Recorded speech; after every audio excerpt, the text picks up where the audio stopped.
Welcome to part 2 of Truss calculation. So I am taking my example again from part 1 right here, and we are actually going to go through the processes through this second part. So first we're going to solve the geometry.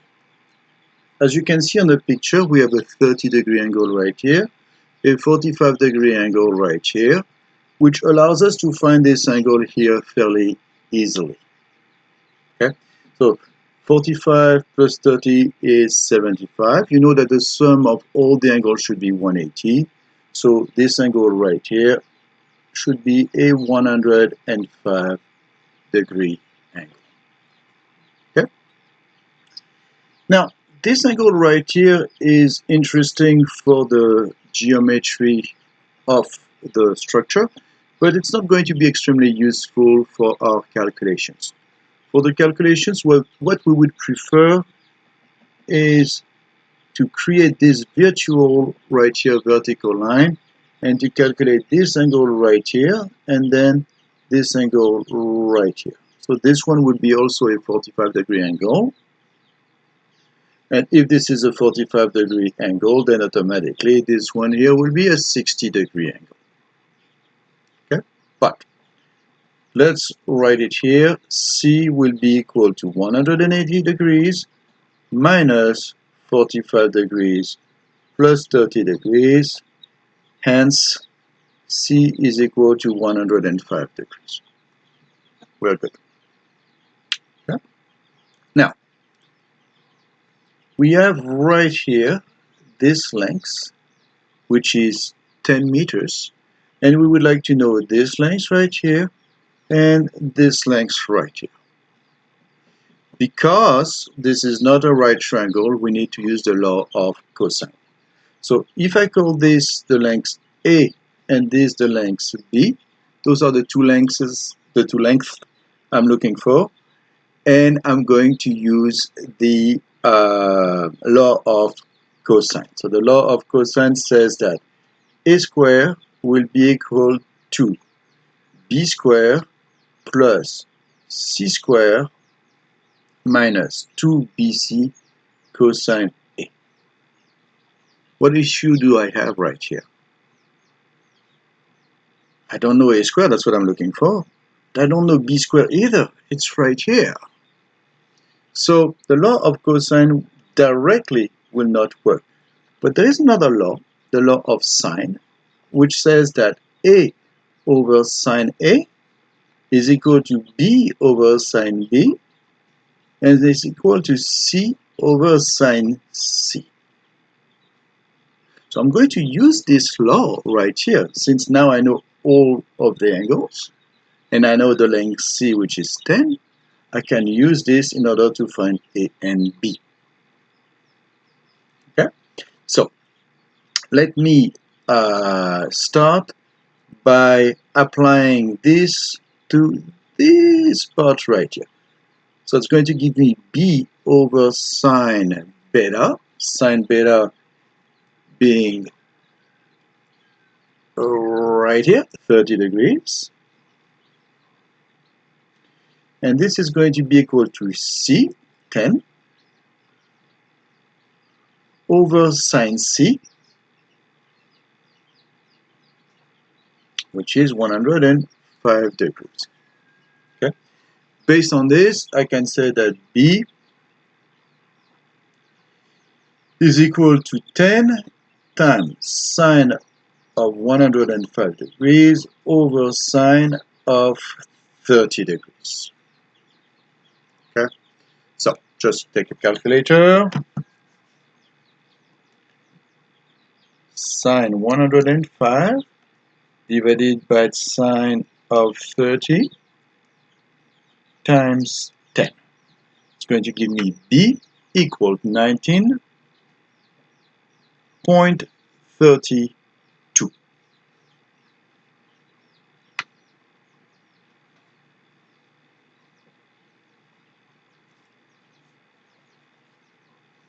Are we okay with this? So let's look at a picture here for a second.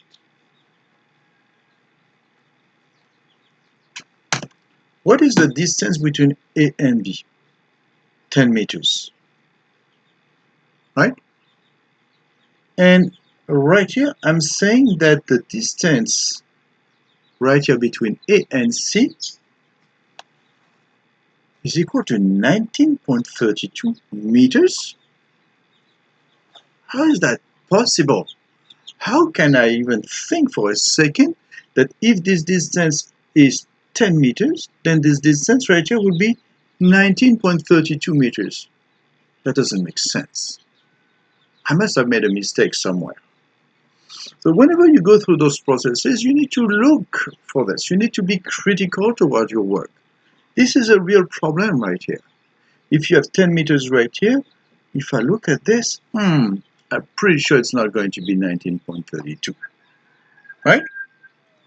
So let's look again at the formula here. A over sine A equals B over sine B equals C over sine C. So B, which is what I'm looking for here, over sine 30 will be equal to 10 over sine 105. That is correct. Which tells me that B right here, should it really be 10 times sine 105 over sine 30? Or should it be B equal 10 times sine 30 over sine 105?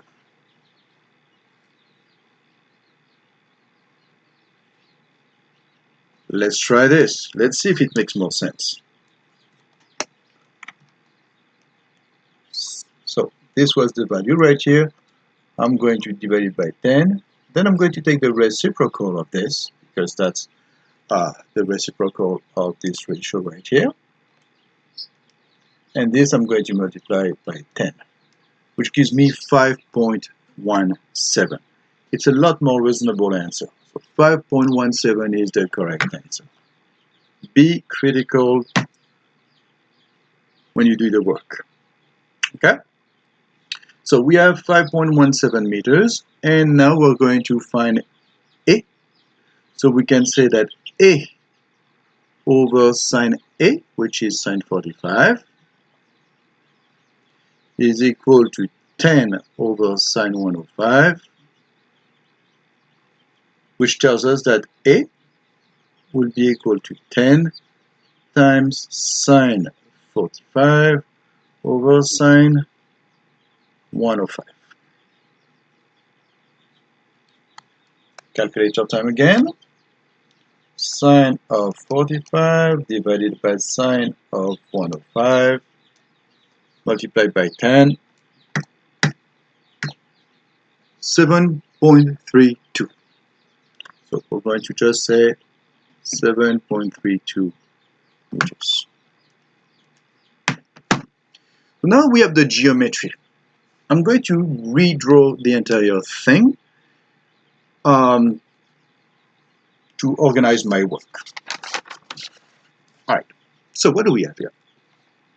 We have the point A. 10 meters away, we have a point B. We have a point C up here, such that we have a 45-degree angle and a 30-degree angle right here. The distance AC, if you recall, was 5.17,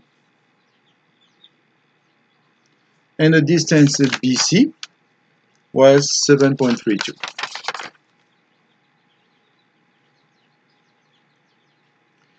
We have a force right here, F, that is 1,000 Newton. We have a force right here that was labeled as AY, and a force right here that was labeled as AX. At the point B, we just had a force in the y direction that we call BY. Okay? So our geometry is completely understood at this point. We now need to calculate the forces at the contact points. Okay? So what are we going to do here? Well, at the point A, we're going to have those two forces. At the point B, just this one. And at the point C, we're just going to have this one. Okay? Those are the forces of contact between the truss and the outside world. Now, because we are dealing with static equilibrium, things are not supposed to be moving, we're going to use Newton's second law that says that the sum of all the forces is equal to 0. Okay? So, this is an equation involving vectors. We're going to split it into two equations, one involving the components of those vectors in the x direction, and one involving the components of those vectors in the y direction. So what do we have in x direction here? Well, in x direction, we have only this one. See, that's only a horizontal arrow vector. So we know that ax will be equal to 0. Okay, simple enough. What about the y direction? Well, in the y direction, we have this one, and this one. So we can write that ay plus by minus 1000 is equal to 0. Why minus 1000? Because as you can see right here, the vector is going down. So you're going to associate a negative sign to a vector that goes down and a positive sign to a vector that goes up. In the x direction, it's going to be positive toward the right and negative toward the left. Okay? So what do we see at this point? We see that based on this here vector equations, we have already found one value, but we have found another equation with two variables, or two rather unknowns. Okay? That's not enough right here to say that this is something and this is something else. I just know that their sum is going to be equal to 1000. If the problem was completely symmetrical, then it's probably going to be 500 and 500, but in this case, we need something else. And that is where the moments come from. So what we're going to do at this point is we're going to use the fact that the sum of all the moments is also equal to 0. Moments are calculated around 1 point. So I'm going to choose a point, and I'm going to choose the point A right here. Why the point A? Doesn't really matter. I can choose any point whatsoever. Okay? So I need to calculate all the moments created by 1, 2, 3, 4 forces around the point A. Okay, so let's start with AX. The moment creating around the point A by AX will be equal to the force AX times the distance between the point A and the force AX. Since the force AX is found at A, this distance right here is 0. So that moment is 0. Let's do the same thing for the moment around the point A of the force AY. It's going to be AY times the distance. And same for the same reason, D is equal to 0. Therefore, this moment is 0. Next, we're going to calculate the moment around the point A of the force By. So it's going to be By times the distance between the point A and the point B, which, as you know from the picture, is equal to 10. Therefore, the moment around the point A created by the force By is equal to 10 times By. Okay? And the last one is going to be the moment creating around the point A by the force F, and it's going to be equal to the force F, which is 1000 times the distance. So let me look at the picture to show you right here. The distance in this case, it's going to be the distance that you have between the point A and this, but it has to be perpendicular. So a little technique to visualize that would be to create a vertical line in the direction of the force and to find the distance between that point and that vertical line. If you recall, the distance between a point and a line has the following definition. It is the length of the segment going through the point and perpendicular to the line. In other words, this distance right here. Okay? So this distance right here, it's going to be equal to this length right here, 5.17, times the cosine of this angle right here, which is cosine 45 degrees. So I'm going to take my calculator, and we're going to do 5.17 times cosine of 45, 3.65. So if I go back to my moment calculation, it's going to be 3.65 right here, giving me 1000 times 3.65, 3650 Newton meters. Fair enough? Okay, so we have all our moments now. We have this one which is 0, this one that is 0, we have 10 by, and we have this one right here. The sum of all of them is supposed to be equal to 0. Oh, almost forgot. The force F was going down. That means that it's going to be negative 1000, which means this is going to be negative 3650. Okay. So now, if I use the fact that the sum of all the moments is equal to 0, it's going to give me that 10 times by plus negative 3650 equals 0. Therefore, by is equal to 365 newtons.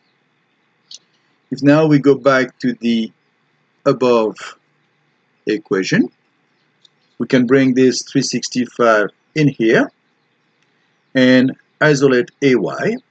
That's going to give us AY is equal to 1000 minus 365, which is going to be equal to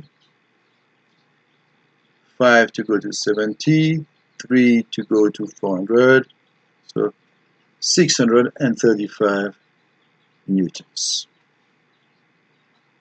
You can verify that 635 plus 365 is indeed equal to 1000, or that this plus this minus 1000 is equal to 0. Are we okay with all of this? Beautiful. I'm going to redraw this one more time with all the information that we have right here. All right. So, the structure. We have the point A, we have the point B, we have a point C. It's going to be like this. We know that we have a 1000 Newton force going down right here. We know that at the point B right here vertically we have a force of 365 newtons. And we know that at the point A right here we're going to have a force of 635 newtons. We know that the force in the horizontal direction at A is equal to 0, so I'm not showing it. Okay, so we have this right here. We know that this is a 45-degree angle. We know that this is a 30-degree angle. We know the geometry. I'm not going to put it on the picture right here. I just wanted to know the forces on the picture. Okay. The next step is to find the forces in the trusses. So remember, we did the geometry first. Then we calculated the forces where the structure interacted with the outside world. So we know the force right here at A, at B, and at C. C was provided, but that was the information we needed. And now we're going to calculate the forces throughout the structure. Okay. So for this, we're going to calculate using a free body diagram. We're going to start by drawing a free body diagram at the point A. Okay? So at A, right here, what forces do we have? Well, we have that 635 Newton force, this one right here, and we are going to have two structural pieces, can be metal, can be wood, I don't know, that are essentially going to be carried by the trusses. That means that we know that we're going to have a force in the horizontal direction, because this structure is horizontal, and we're going to have a force in this direction right here that forms a 45-degree angle with the horizontal. Okay? And because things are not moving, we know that the forces at that point A need to be balanced. They need to be balanced. Otherwise, the structure would be moving or collapsing, so it's not a good thing. So, if they are balanced, that means that graphically, you could find a lot about this. Let me demonstrate. We know that this force right here goes up, and it has to be balanced. That means we need to find another force that goes down with the same magnitude. Can that force be found in this horizontal truss? No. An horizontal force cannot balance a vertical force, which means that this force right here will have to be balanced by this. Which means that if I draw this right there, I know that my force, my vertical force right here, will have to be balanced by this vector right here. And the vertical component of that vector, which goes down, will be equal to the vertical component of this vector, which goes up. Fair enough? Good. Now, we see that by introducing this vector right here, it's going to the left. We do not want this point to move. So if it is pushed by a vector going to the left, that means we need to have something that goes to the right. And that's going to be the force found right here. So I'm going to draw this. And right here, I'm going to have this force right here. So I'm going to call this the force AC. And I'm going to call this the force AB. Okay? So what does that tell me right here? It tells me that the force AC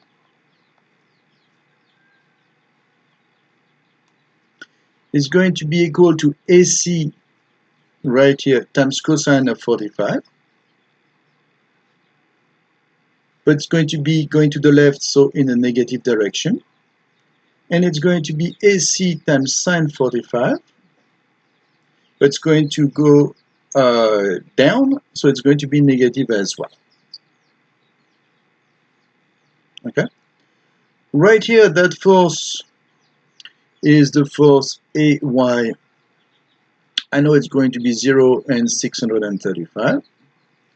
And right here, it's the force AB.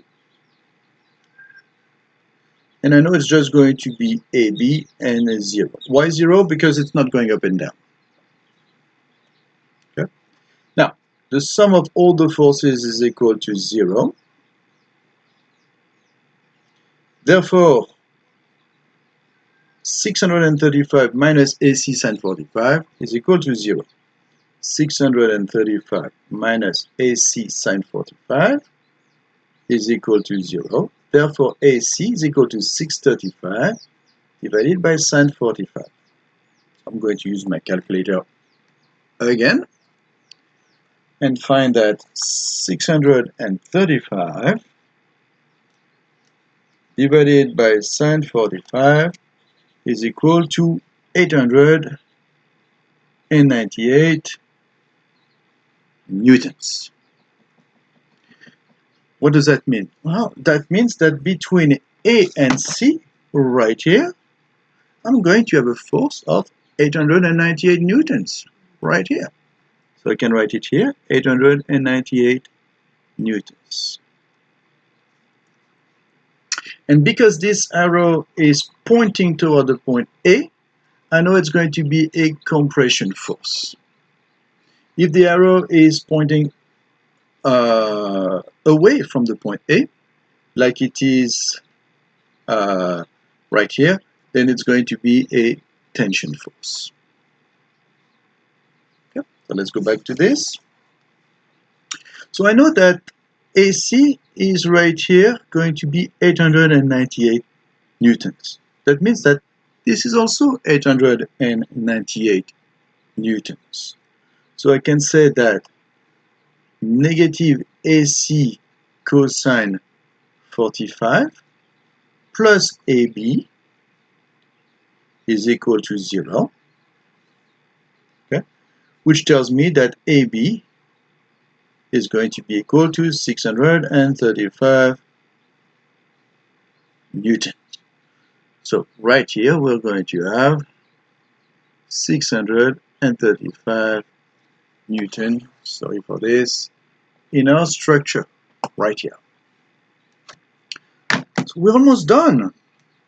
We know the force found in that truss, we know the force found on this truss. The only thing we have to do is find the force in this truss right here. How do we do that? Well, just like we studied the free body diagram at the point A, we're going to study the free body diagram at the point B now. So let's do this. Free body diagram at the point B. So what do we have at the point B?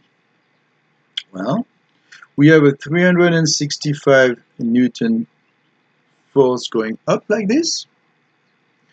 We have a force right here that forms a 30-degree angle right here. And we have a force that is horizontal right there. Okay? So, right here, if I draw this, I'm going to have a vector that needs to compensate for this one. This one is going up, so this one will be going down. Right away, it tells us that the force between in a truss BC will be a compression force. And since this goes to the right, right here, we're going to go to the left like that. Okay? So this here, we're going to call this the force BC, and this is going to be the force BA. Now, something really interesting is happening right here. The force BA and the force AB, they're the forces in the same truss. So they're going to be equal to one another in magnitude. So that tells me that the force right here is the same as this right here. It's 635 Newton. Okay? Which tells me, if I change my picture slightly, that this will be my force BC. This will be my 365 Newton. And this will be my 635 Newton. What do you think we can do to find this length right here? We could do the exact same thing as before, or maybe we could use the Pythagorean theorem. 635 square plus 365 square, which gives us a force of 732 Newton. So if I go back to the original picture, up here we have a force of 732 Newton, and it's going to be a compression force. We have now found the forces throughout the structure, which was our goal. I hope it was helpful. Have a good day.